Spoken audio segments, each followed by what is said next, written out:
എല്ലാവർക്കും എൻ്റെ നമസ്കാരം. ഞാൻ വിനിൽ. തിരുവനന്തപുരത്ത് ശാസ്തമംഗലം കൊച്ചാർ റോഡിൻ്റെ സൈഡിലായിട്ട് ഇൻറ്റിമേറ്റ് A2 മിൽക്ക് ഫാം എന്ന് പറയുന്ന ഒരു ഫാം നടത്തുന്ന ആളാണ്. ഏകദേശം 9 വർഷം ആവുന്നു ഈ ഒരു സ്ഥാപനം ഇവിടെ പ്രവർത്തിക്കാൻ തുടങ്ങിയിട്ട്. ഇൻഡിജിനസ് ബ്രീഡാണ് മെയിനായിട്ട് ഞങ്ങൾ ചെയ്യുന്നത്. ഏകദേശം 80-നടുപ്പിച്ച് നാടൻ ഇൻഡിജിനസ് ബ്രീഡ് പശുക്കൾ എൻ്റെ കളക്ഷനിലുണ്ട്.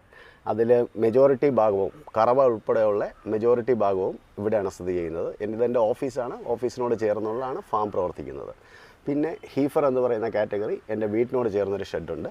അവിടെയാണ് പാലുകുടി മാറിയ പെൺകുട്ടികളെ ഞങ്ങൾ കൊണ്ടുപോയി പരിപാലിക്കുന്നത്. ഇത് ഞങ്ങൾ ഇവിടുന്ന് സിറ്റിക്കകത്തൊരു ഫാം ചെയ്യുക എന്നുള്ള ഒരു പരീക്ഷണത്തിലും കൂടെ ആണ് ഞാൻ ഈ ഒരു സ്ഥാപനം നടത്തുന്നത്. ബിക്കോസ് ഇത് തിരുവനന്തപുരം സിറ്റിയുടെ ഹൃദയഭാഗമാണ്. ഇവിടെ നിന്ന് ഞങ്ങൾക്ക് റോ മിൽക്ക് കറന്നാൽ ഒരു 1-1.5 മണിക്കൂർ, മാക്സിമം 2 മണിക്കൂറിനകത്ത് ഈ പാല് മുഴുവൻ ഞങ്ങൾ വീടുകളിൽ, ഈ പാലിൻ്റെ ഉപഭോക്താക്കളുടെ വീടുകളിലെത്തിക്കുകയാണ് ഞങ്ങൾ ചെയ്യുന്നത്. അപ്പോൾ പാലിന് അത്രയും ഹൈജീനായിട്ട് ഒരു കേടുപാടും കൂടാതെ വീടുകളിലെത്തിക്കുക. വേറെ ചില്ല് ചെയ്യുക അല്ലെങ്കിൽ പാസ്റ്ററൈസ് ചെയ്യുക ഇങ്ങനെയുള്ള യാതൊരു പ്രോസസ്സും ഞങ്ങൾ ചെയ്യുന്നില്ല. റോ മിൽക്ക് എത്തിക്കുകയാണ് ചെയ്യുന്നത്. പിന്നെ പാല് എക്സസ് ഉള്ളപ്പോൾ ഞങ്ങൾ പനീർ, നെയ്യ് ഇങ്ങനെയുള്ള പ്രോഡക്ട്സും ഉണ്ടാക്കി കൊടുക്കാറുണ്ട്. കറവ ഞങ്ങൾക്ക് 2 രീതിയിലാണ്. കറവ മെഷീനുണ്ട്, ഹാൻഡ് കറവയുണ്ട്. ചിലവർ മെഷീനിനോട് അത്ര അവർക്ക് താല്പര്യം കാണത്തില്ല. അപ്പോൾ അവരെ ഇങ്ങനെ എന്തായാലും ഹാൻഡ് കറവ ചെയ്താലേ പറ്റുള്ളൂ. അപ്പോൾ അത് 2 രീതിയിൽ ഞങ്ങൾ കറക്കാറുണ്ട്. ഇത് മുതൽ ഇങ്ങോട്ട് ഞങ്ങളുടെ കറവ പശുക്കൾ സ്റ്റാർട്ട് ചെയ്യുകയാണ്. ഇത് ഞങ്ങളുടെ ഭൈരവൻ, ഞങ്ങളുടെ ഇപ്പോൾ ഉള്ള നന്ദി ഭൈരവൻ. അവൻ ആൾ സൈലൻ്റാണ്. പക്ഷേ പരിചയമില്ലാത്തവരെ കാണുമ്പോൾ ചിലപ്പോൾ അവൻ ഒന്ന് ഇങ്ങനെ കാണിക്കാം. പരിചയമുള്ളടുത്ത് കുഴപ്പമൊന്നുമില്ല. അതെ, ഇത് ഈ ലിൽഡിയിലുള്ള പ്യുവർ ലിൽഡിയാണ്. ഇവള് തന്നെത്താൻ പാല് കുടിക്കും. ഒരു 3 മാസമായി പ്രസവിച്ചിട്ട് പാല് തന്നെത്താൻ കുടിക്കും. അപ്പോൾ തന്നെത്താൻ പാല് കുടിക്കാനുള്ളതാണ് ഈ ക്ലിപ്പ് ഇട്ടിരിക്കുന്നത്. ഇങ്ങനെ ഇട്ടാൽ പാല് കുടിക്കില്ല. ആഹാരം കഴിക്കാൻ അവർക്ക് ബുദ്ധിമുട്ടില്ല. ആഹാരമൊക്കെ ഇതിട്ടുകൊണ്ട് തന്നെ കഴിക്കാൻ പറ്റും. അതിനുള്ളതാണ് അത് ഇട്ടേക്കുന്നത്. സുരഭി എന്നാണ് പേര്. കാങ്ക്രേജ് ആണ് അവൾ ആദ്യത്തെ പ്രസവം കഴിഞ്ഞു. അവളുടെ കുട്ടി അപ്പുറത്തുണ്ട്, ഞാൻ കാണിക്കാം. ഫസ്റ്റ് പ്രസവം കഴിഞ്ഞിട്ടേ ഉള്ളൂ. അപ്പോൾ അതാ ഈ കൊമ്പൊക്കെ ഇനി ഇങ്ങനെ വളർന്ന് മുകളിലേക്ക് വരും അവളുടെ. അതൊരു 2 പ്രസവം കഴിയുമ്പോൾ കൊമ്പൊക്കെ അങ്ങ് വലുതാവും. ഇപ്പം ഒരു 3.5 വയസ്സൊക്കെ ആവുന്നുള്ളൂ ഒക്കെ. അതുകൊണ്ടാണ് നല്ല ഇണക്കമാണ്. ഇവിടെ ജനിച്ചതായിട്ട് ഞങ്ങളുടെ നല്ല ഇണക്കമുള്ളവളാണ് അവളെ സുരഭി. പിന്നെ ഇത് അമ്മു. സാധാരണ പശുക്കൾ കറന്നു കഴിഞ്ഞാൽ അകിടങ്ങ് വറ്റിക്കോളും. ഇത് രാവിലെ കറവ കഴിഞ്ഞാൽ അവളുടെ അകിട് നിൽക്കുന്നുണ്ടോ. അവൾ അങ്ങനെയാണ് അവളുടെ ഒരു ഹാബിറ്റ്. കറന്ന് ഒരു 1/2 മണിക്കൂർ കഴിയുമ്പോൾ അകിട്. ആവറേജ് നമുക്ക് ഒരു ഗീർ പശുവിന് എന്ത് പാല് കിട്ടുന്നുണ്ട്? ഞാനൊരു 8 ലിറ്റർ എന്നൊക്കെ പറയത്തുള്ളൂ. എൻ്റെ ഇവിടുത്തെ പ്രാക്ടിക്കലായിട്ടുള്ള അനുഭവം. ഇവിടെ ഇപ്പം ഞാൻ ഈ കാണിച്ച അമ്മൂന് 14 ലിറ്റർ വരെ കിട്ടി. പിന്നെ ഇപ്പോൾ സ്വപ്പം കുറഞ്ഞൊരു 12 ലിറ്റർ വരെ അവൾ മനസ്സ് തെളിഞ്ഞ് നിൽക്കുകയാണെങ്കിൽ 12 ലിറ്റർ ഇപ്പോഴും തരും. പക്ഷേ ആവറേജ് 8 ലിറ്റർ എന്ന് പറയാൻ കാര്യം ഇതിൽ ഒരു ഫസ്റ്റ് പ്രസവത്തിൽ 7 ലിറ്റർ പാല് കറക്കുന്നവരും ഉണ്ട്. അപ്പം നമുക്ക് കറവയുള്ള പശുക്കളിൽ ഒരു ആവറേജ് 8 ലിറ്റർ എന്ന് പറയാൻ പറ്റും. കിട്ടും. 14 ലിറ്റർ കിട്ടുന്നുമുണ്ട്, 6 ലിറ്റർ കിട്ടുന്നുമുണ്ട്. നമ്മുടെ വെച്ചൂർ പശുവിൻ്റെ ഷെഡ് വേറെയാണ്. പക്ഷേ ഈ ഒരെണ്ണം വെച്ചൂർ ഇവിടെ നിൽപ്പുണ്ട്. അത് കറക്കാൻ സൗകര്യത്തിന് പിള്ളേർ ഇവിടെ കെട്ടിയിരിക്കണമെന്നേ ഉള്ളൂ. ഇപ്പോൾ കറവയുണ്ട്. അവളുടെ കുട്ടിയാണിത്. ഇത് വെച്ചൂരിൻ്റെ കുട്ടിയാണ്. പെൺകുട്ടിയാണ്. ഇവരെല്ലാം പെൺകുട്ടികളാണ്. ഇത് വെച്ചൂരിൻ്റെ കുട്ടിയാണ്, അത് ഗീറിൻ്റെ കുട്ടിയാണ്. അപ്പുറത്തേക്ക് നമ്മുടെ കാങ്ക്രേജിൻ്റെ മോളാണ് ശ്രീകുട്ടി. ഓക്കെ, ഇപ്പുറത്തൊരു സെക്ഷൻ ഉണ്ട്. എല്ലാവരും ആഹാരം കഴിഞ്ഞ് ഇപ്പോൾ റെസ്റ്റ് ചെയ്യുന്നത് കണ്ടോ. അവർ അയവെട്ടുന്നത് കണ്ടോ. ഈ അയവെട്ടാണല്ലോ അവരുടെ ആരോഗ്യം. കഴിച്ച ആഹാരം അവർ കറക്റ്റായിട്ട് ഉപയോഗിച്ചുകൊണ്ടിരിക്കുന്ന സമയമാണ് ഇപ്പം. ഇവിടെ ഒരു അമ്മണി എന്ന് പറഞ്ഞൊരു കുട്ടി നിൽപ്പുണ്ട്. അവൾ ആ ഷെഡിലുള്ള വെച്ചൂറിൻ്റെ കുട്ടിയാണ്. പക്ഷെ അവൾ ഈ വലിയ പശുക്കളുടെ ഇടയ്ക്ക് എപ്പോഴും നിൽക്കുള്ളൂ. ഇവരൊക്കെ കൂട്ടാണ് അവൾക്ക്. ഈ കുട്ടികൾ കൂട്ടായതുകൊണ്ട് അവൾ എപ്പോഴും ഇവിടെ വന്ന് ഇങ്ങനെ നിൽക്കും. അമ്മണി വേറെ എന്തെങ്കിലും ശ്രദ്ധ കിട്ടിയിരിക്കുകയാണ്. പിന്നെ അവിടെ ഉള്ളവരും കൺസീവായ പശുക്കളാണ് അവിടെ നിൽക്കുന്നത്. ഇവരെല്ലാം കറവയുള്ളവരാണ്. ഈ സൈഡ് ഇവരെല്ലാം കറവയുള്ളവരാണ്. ഇവരൊക്കെ 1ാമത്തെ പ്രസവമുണ്ട്, 2ാമത്തെ പ്രസവമുണ്ട്. ഇവളിപ്പം 4 കഴിഞ്ഞ് 5ാമത്തെ പ്രസവിക്കാൻ പോവാം. നല്ല പാലുള്ളവളാണ് അവൾ.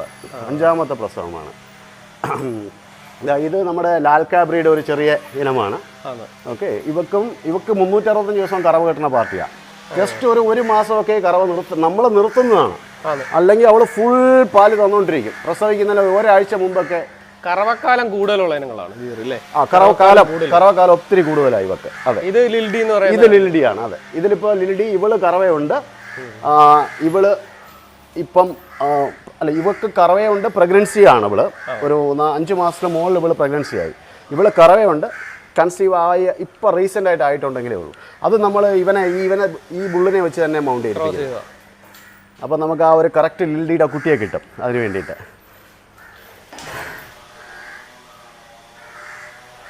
എല്ലാവരും റെസ്റ്റില്ല അൺഫോർച്ചുനേറ്റ്ലി.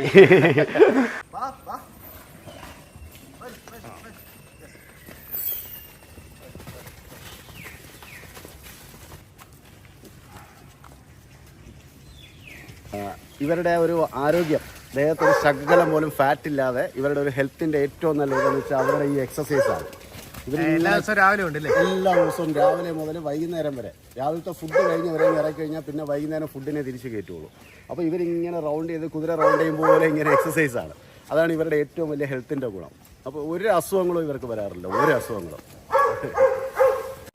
ഞങ്ങളുടെ ഇൻറ്റിമേറ്റ് A2 മിൽക്ക് ഫാമിൻ്റെ ഹീഫർ എന്ന് പറയുന്ന കാറ്റഗറിയാണ്. അതായത് പാലുകൂടി മാറിക്കഴിയുന്ന പെൺകുട്ടികളെ ഞങ്ങളുടെ വീട്ടിലുള്ള ഈ ഷെഡിലേക്ക് കൊണ്ടുവന്നിട്ട് പിന്നെ ഇവരുടെ ഗ്രൂമിങ് ടൈം ഇവിടെയാണ്.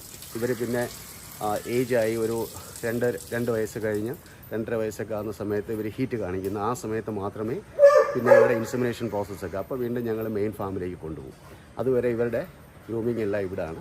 ഇവിടെ ഇവർക്ക് ഫീഡ് ചെയ്യുക, പിന്നെ ഇവരെ വ്യായാമത്തിന് വേണ്ടി അഴിച്ച് ഈ ഓപ്പൺ ഏരിയയിലേക്ക് വിടും ഞങ്ങൾ. വേറെ ഇവിടെ ഐസൊലേറ്റ് ആയിട്ട് ഇവർ നിൽക്കുമ്പോൾ ഇവർക്ക് വേറെ അസുഖങ്ങളോ വേറെ ആൾക്കാരുടെ ശല്യമോ ഒന്നുമില്ലാതെ നല്ല കംഫർട്ടായിട്ട് നല്ല ഹെൽത്തി ആയിട്ട് അവർ എൻജോയ് ചെയ്ത് ഇവിടെ ഇങ്ങനെ കഴിയുന്ന ഒരു കാറ്റഗറി, ഒരു വിഭാഗം. നമ്മുടെ വീടിനോട് ചേർന്ന് തന്നെയാണ് ഈ ഷെഡ്. ഇപ്പോൾ രാവിലെ വീട്ടിൽ നിന്ന് ഇറങ്ങിയാൽ ഇവരെ കണ്ടിട്ട് പോവാം ഓഫീസിലേക്ക്. ഓഫീസിൽ ചെല്ലുമ്പോഴും അവരെ കാണാം. ഇവിടെ മെയിനായിട്ട് 3-4 സെക്ഷനുണ്ട് ഞങ്ങൾക്ക്. ഒന്ന് ഇത് മെയിൻ ഷെഡ്, കറവ പശുക്കൾ, അവരുടെ കുട്ടികൾ ഒക്കെ നിൽക്കുന്ന ഷെഡാണ്. ഇനി ഞങ്ങൾക്ക് അവിടെ ഒരു ഷെഡുണ്ട്. അത് ഞങ്ങളുടെ ഈ വീട്ടിൽ നിന്ന് ഹീഫേഴ്സ്, ഞാൻ പറഞ്ഞല്ലോ ഒരു ഷെഡ് ഹീഫേഴ്സ് എല്ലാം വീട്ടിലാണ് നിൽക്കുന്നതെന്ന്. അവർ കൺസീവ് ആയി കഴിഞ്ഞിട്ട് നിൽക്കുന്ന ഒരു ഷെഡാണത്. ഇനി അവർ ഫസ്റ്റ് ടൈം ഡെലിവറി കഴിഞ്ഞിട്ട് ഇതിനകത്തേക്ക് കയറാറുള്ളൂ. പിന്നെ ഞങ്ങൾക്കുള്ളത് ഈ അമ്പലപ്പശുക്കൾ, വി ക്യാൻ സേ അമ്പലപ്പശുക്കൾ, പൊങ്ങന്നൂർ, നമ്മുടെ വെച്ചൂർ, കപിലപ്പശു, ഇവരുടെയൊക്കെ ഒരു അമ്പല ഷെഡ്. ഇത്രയാണ് ഞങ്ങൾക്ക് മെയിനായിട്ട് പശുക്കളുടെ ഷെഡുള്ളത്. പിന്നെ കുറച്ച് ആടുണ്ട്, ഒരു പേർ വാത്ത, ഇതൊക്കെയാണ് ഈ ക്യാമ്പസിനകത്ത് മെയിനായിട്ടുള്ളത്. സാറേ, പ്രധാനമായിട്ടൊരു ചോദ്യം ചോദിക്കാനുള്ളത്, ഈ 9 വർഷക്കാലമായിട്ട് നാടൻ പശുക്കളെയാണ് ഈ ഗോശാലയിൽ പരിപാലിക്കുന്നത്. അപ്പോൾ പലരും പറയാറുണ്ട് നാടൻ പശു വളർത്തൽ നഷ്ടമാണെന്ന് പറയുന്നു. സാർ എങ്ങനെ ഇത് 9 വർഷമായിട്ട് മെയിൻറ്റെയിൻ ചെയ്തു പോകുന്നു? 9 വർഷമായിട്ട് ഇൻഡിജിനസ് ബ്രീഡ് നടത്തുന്നെന്നുള്ള ചോദ്യം, യെസ്, അങ്ങനെ തന്നെയാണ്. അതിൻ്റെ ഒരു കാര്യം, ഞാൻ ഒരു ഫാം അല്ലെങ്കിൽ ഇതൊരു പാഷൻ്റെ പുറത്ത് ചെയ്യുന്നൊരു കാര്യമാണ്. അപ്പോൾ ഫസ്റ്റ് എൻ്റെ മോട്ടോ ലാഭം, ബിസിനസ് എന്നുള്ളതല്ല.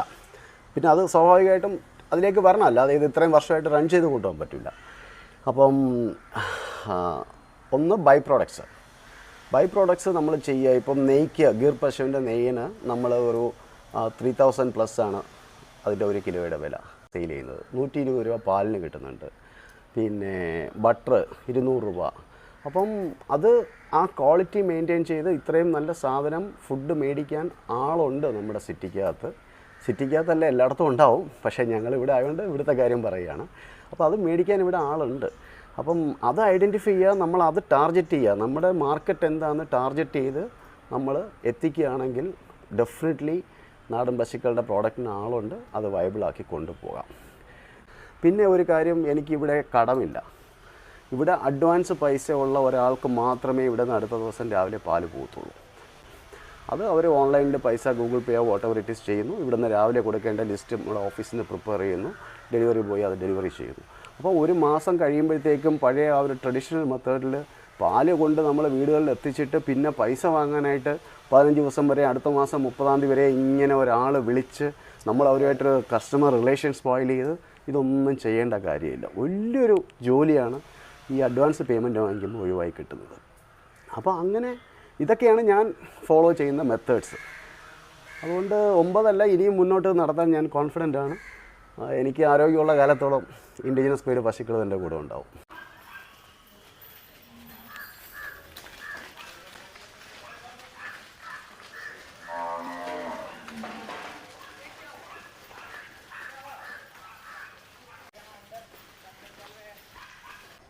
ഗീർ പശുക്കൾ നമ്മുടെ ഈ ഫാമിനകത്ത് ഹമ്പുള്ള പശുക്കളേ ഉള്ളൂ. സാധാരണ HF, ജേഴ്സി, വൈറ്റ് റെവല്യൂഷൻ നമ്മൾ ഇങ്ങോട്ട് കൊണ്ടുവന്ന ഹൈ പ്രൊഡക്ടിവിറ്റി ഉള്ളവർക്ക് പശുക്കൾക്ക് ഹമ്പില്ല, കാളകൾക്കേ ഹമ്പുള്ളൂ. ഇത് ഹമ്പുള്ള പശുക്കളെ ഈ ഫാമിലുള്ളൂ എല്ലാ പേർക്കും. ഇവർക്ക് സൂര്യകേതു നാഡി എന്നാണ് പറയുന്നത്, ഹമ്പ് മുതൽ ഈ ടെയിൽ വരെ. ഇവർ വെയിൽ കൊണ്ടാൽ മാത്രമേ ഇവരുടെ പാലിനും ആ ക്വാളിറ്റി കിട്ടത്തുള്ളൂ. വെയിൽ കൂടെ ഇവർ വൈറ്റമിൻ ഡി ഉൾപ്പെടെ ഇവരുടെ പാലിലുണ്ടെന്ന് പറയുന്നത് ഇവർ സൺലൈറ്റിൽ നിന്ന് അബ്സോർബ് ചെയ്യുന്നതാണ്. അപ്പോൾ അതുകൊണ്ടാണ് നമ്മൾ എല്ലാ ദിവസവും ഓരോ സെക്ഷനായിട്ട്, ഈ സെക്ഷന് ഇന്ന് വിടുവാങ്കിൽ കൺജസ്റ്റഡ് ആയി പോകും, ഇവരെ നമ്മൾ വെയിൽ കൊള്ളിക്കും. ഇവിടെ കിടന്ന് വെയിലും കൊണ്ട് എക്സസൈസൊക്കെ ചെയ്ത് വരുമ്പോൾ അവർ നല്ല ആക്റ്റീവായിരിക്കും പശുക്കൾ. പ്രധാനമായിട്ടും നമ്മൾ ബിസിനസ് മാത്രമല്ല, ഇവരെ ഒരു 95% പശുക്കളെ ഇവിടെ മൂക്കേറില്ലാതെ വളർന്നേ നമ്മുടെ ശ്രദ്ധയിൽപ്പെട്ടിട്ടുണ്ട്. അപ്പോൾ ഇവരുടെ ഇണക്കവും മറ്റു കാര്യങ്ങളൊക്കെ എങ്ങനെയാണ്? ഇവരുടെ ഇണക്കം, ഇവർ ഗുജറാത്തിലെ ഗീർ വനങ്ങളിൽ, സിംഹങ്ങളാണ് ഗീർ വനങ്ങളിൽ, അതിനോടൊപ്പം അവിടെ ഒറിജിനേറ്റ് ചെയ്ത പശുക്കളാണ് ഗീർ പശുക്കൾ. അപ്പം വൈൽഡ്, ഓൾമോസ്റ്റ് ഒരു സെമി വൈൽഡ് കൗസാന്ന് നമുക്ക് പറയാം. അതുകൊണ്ട് ഒരിക്കലും ഒരു 6-7 മാസമായ കുട്ടിയെ പോലും നമുക്ക് ബലം പിടിച്ച് നിർത്താൻ പറ്റത്തേയില്ല. അവരെ നമുക്ക് പാറ്റ് ചെയ്ത് സ്നേഹത്തോടെ ഇങ്ങനെ നമ്മുടെ കൂടെ നടത്തിക്കൊണ്ടുവരാം. പക്ഷെ പിടിച്ച് വലിച്ചാൽ നമ്മൾ വീണ് പോകത്തേ ഉള്ളൂ. അപ്പോൾ വലിയ പശുക്കളെ അങ്ങനെ ഒരു രീതിയിലും നമുക്ക് കൺട്രോൾ ചെയ്യാൻ പറ്റില്ല. പക്ഷേ അവർ നമ്മളൊരു എന്താ പറയുന്നത്, ഒരു ഇന്നേ വരെ ഇവിടെ ഒരു കമ്പെടുത്ത് പശുക്കളെ അടിക്കുന്ന സ്വഭാവം പോലും ഇല്ല. അതെൻ്റെ പണിക്കാരടുത്തും സ്ട്രിക്റ്റ് ഇൻസ്ട്രക്ഷൻ, അങ്ങനെയുള്ള പണിക്കാരെ എൻ്റെ കൂടെ പണിയെടുക്കത്തുള്ളൂ. പശുവിനെ അടിച്ചു മെരിക്കാൻ പറ്റുകയില്ല. അവരെ നല്ല ആഹാരം കൊടുത്തും അവരുടെ സ്നേഹത്തും അവരുടെ വിശേഷങ്ങൾ പറഞ്ഞും നമ്മൾ പറഞ്ഞ് ഇങ്ങനെ ഒന്ന് പാറ്റ് ചെയ്യുമ്പോഴേക്കും അവർക്ക് നന്നായിട്ട് അറിയാം. ചിലർക്ക് സങ്കടം വരും, ചിലപ്പോൾ അവർ സന്തോഷം കൊണ്ട് കണ്ണീരിറക്കും. കണ്ണീർ ഒത്തിരി വരുന്ന കൂട്ടത്തിലുള്ളവരാണ്. അപ്പോൾ ആ ഒരു രീതിയേ പറ്റത്തുള്ളൂ. പിന്നെ നമ്മൾ സ്വപ്പം ഒന്ന് ചിന്തിക്കുക, അവരെന്ത് മൂഡിലാണ് നിൽക്കുന്നത്, അവരെ എങ്ങനെ ഇപ്പോൾ കൈകാര്യം ചെയ്യണം. ഇല്ലെങ്കിൽ ഇപ്പോൾ അവരെ ശല്യം ചെയ്യേണ്ട, ഒരു അരമണിക്കൂർ കഴിഞ്ഞിട്ട് അവരുടെ അടുത്ത് പോയി വിളിച്ചുകൊണ്ടുവന്ന് നമുക്ക് മരുന്ന് കൊടുത്താൽ പോരെ. ഇങ്ങനെയൊക്കെ ചിന്തിച്ച് നമ്മൾ ചെയ്യുക. കൂടുതൽ സ്ട്രെസ്സ് കൊടുക്കാതെ അവരുടെയും കൂടെ ഒരു ടൈമിങ്ങും കംഫർട്ട് സോണും നോക്കി നമ്മൾ അവരെ മാനേജ് ചെയ്യാമെങ്കിൽ നമുക്ക് ഈസി ആയിട്ട് കൊണ്ടുപോകാം.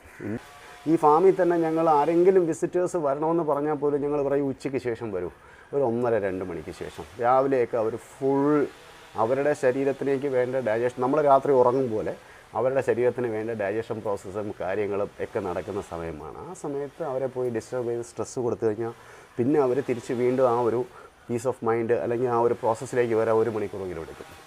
അപ്പോൾ അതുകൊണ്ട് ആ സമയത്ത് ഞങ്ങൾ ആരെയും ഫാമിലേക്ക് പശുക്കളെ കാണിക്കാൻ പോലും കൊണ്ടുപോകാറില്ല. ഉച്ചയ്ക്ക് ശേഷം ആകുമ്പോൾ അവരൊക്കെ അലർട്ടായിരിക്കും. ആ സമയത്ത് സാരമില്ല, ആർക്കെങ്കിലും നമുക്ക് അത്യാവശ്യമുള്ളവരെയൊക്കെ കാണിക്കാം. ഇങ്ങനെ മെയിൻറ്റെയിൻ ചെയ്യും. സാറേ, അതേപോലെ നമ്മുടെ ഈ ഗീർ പശുക്കളൊക്കെ സാറ് എങ്ങനെയാണ് കളക്ട് ചെയ്തതിൻ്റെ ഒരു കാര്യങ്ങളൊക്കെ? ഇത് കളക്ട് ചെയ്തത് ഞാൻ ആദ്യം കേരളത്തിൻ്റെയും തമിഴ്നാടിൻ്റെയും സൗത്ത് ഇന്ത്യയുടെ പല ഭാഗങ്ങളിൽ നിന്നായിട്ട് എനിക്ക് ഇതുപോലെ പരസ്യങ്ങൾ കണ്ടും ആൾക്കാർ കേട്ടറിവ് വെച്ചും പോയി പശുക്കളെ സെലക്ട് ചെയ്താണ് ഞാൻ 1-2 അങ്ങനെ എനിക്ക് എല്ലാം കൂടെ ഈ ഫാമിനകത്ത് എല്ലാ പശുക്കളും കൂടെ 31ഓളം പശുക്കളുള്ള സമയത്താണ് ഞാൻ ഗുജറാത്തിൽ പോയി. ഒരു 5 പ്രാവശ്യമെങ്കിലും ഞാൻ ഇതിനു വേണ്ടി പോയിട്ടുണ്ട്. 5ാമത്തെ പ്രാവശ്യമാണ് അവിടെ പോയി സെലക്ട് ചെയ്ത്. ഒരു വലിയ മഹായജ്ഞം പോലെയായിരുന്നു. നല്ല പേരന്റ് സ്റ്റോക്കിനെ കളക്ട് ചെയ്യുക എന്ന് പറയുന്നത് ഒരു കടമ്പ തന്നെയാണ്. അതെ. അപ്പോൾ അങ്ങനെ ഒരു പാരന്റ് സ്റ്റോക്കിനെ കൊണ്ടുവന്ന് അതിൽ നിന്നുള്ള ഇപ്പോൾ അതിൻ്റെ ഒരു 3rd ജനറേഷൻ വരെ എനിക്ക് ആയിട്ടുണ്ട്. അപ്പം സ്വാഭാവികമായിട്ടും ആ ബ്രീഡ് ക്വാളിറ്റി ഇമ്പ്രൂവ് ചെയ്ത് കൊണ്ടുവന്നുകൊണ്ടിരിക്കുകയാണ് ഞാൻ. അതുകൊണ്ട് ഞാൻ ഇവിടുന്ന് ഇപ്പോൾ പലരും എൻ്റെ അടുത്ത് ചിലപ്പോൾ വിളിച്ചു ചോദിക്കും, സാറേ ഇനി എന്നാ ഗീർ പശു വരുന്നത്, ഞങ്ങൾക്ക് വേണം കുട്ടി. ആക്ച്വലി ഞാൻ പിന്നീട് ഇതുവരെ കൊണ്ടുവന്നിട്ടില്ല. ഇത് കൊണ്ടുവരിക എന്ന് പറഞ്ഞാൽ ചെറിയ കാര്യമില്ല, വലിയ ടാസ്ക്കാണ്. ഞാൻ ഇവിടെ ഉള്ള ജനറേഷൻ അതിൻ്റെ ബ്രീഡ് പ്യൂരിറ്റി മെയിൻറ്റെയിൻ ആക്കി ഇൻക്രീസ് ആക്കി ഇങ്ങനെ കൊണ്ടുവരികയാണ്. അപ്പോൾ ഇതെൻ്റെ ഫ്യൂച്ചറിലേക്ക് എൻ്റെ ഫാമിലേക്കുള്ള കുട്ടികളെയൊക്കെയാണ് ഞാൻ ഇവിടെ ഡെവലപ്പ് ചെയ്ത് കൊണ്ടുവരുന്നത്. അല്ലാതെ ഇവിടെ അങ്ങനെ സെയിലോ കാര്യങ്ങളോ ഒന്നും വലുതായിട്ടില്ല. എന്നാൽ വീഡിയോ കണ്ടിട്ടൊക്കെ ഒരുപാട് പേര് വിളിക്കാൻ സാധ്യതയുണ്ട്, കാരണം ഗീറിന് ആവശ്യക്കാർ ഒരുപാടുണ്ട്. ശരിയാണ്, എനിക്ക് ഒത്തിരി കോൾസ് വരാറുണ്ട്. പക്ഷേ സ്നേഹപൂർവ്വം നമ്മളത് നിരസിക്കുകയാണ്. പിന്നെ കൊടുത്തിട്ടുണ്ട് കേട്ടോ, വളരെ അപൂർവമായിട്ട് ചിലപ്പം ഒഴിവാക്കാൻ പറ്റാതെയൊക്കെ പലരും വിളിച്ച് ഞങ്ങൾ കൊടുത്തിട്ടുമുണ്ട്, ഇല്ലാതില്ല. ഇതാണ്.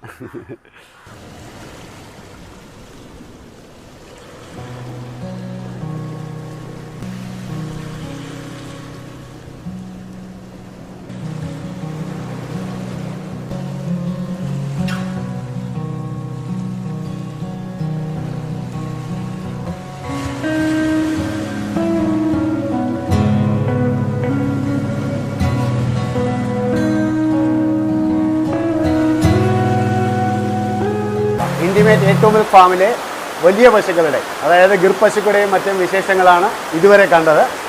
ഇനി അടുത്ത ഞങ്ങളുടെ പാർട്ടിൽ കാണാൻ പോകുന്നത് ഞങ്ങളുടെ കുഞ്ഞൻ പശുക്കൾ, വീട്ടിനുള്ളിലും ഒക്കെ ആൾക്കാർ വളർത്തുന്ന പൊങ്ങന്നൂർ പശുക്കളും വെച്ചൂർ പശുക്കളും അതിൻ്റെ വിശേഷങ്ങളുമായി വീണ്ടും കാണാം. നന്ദി.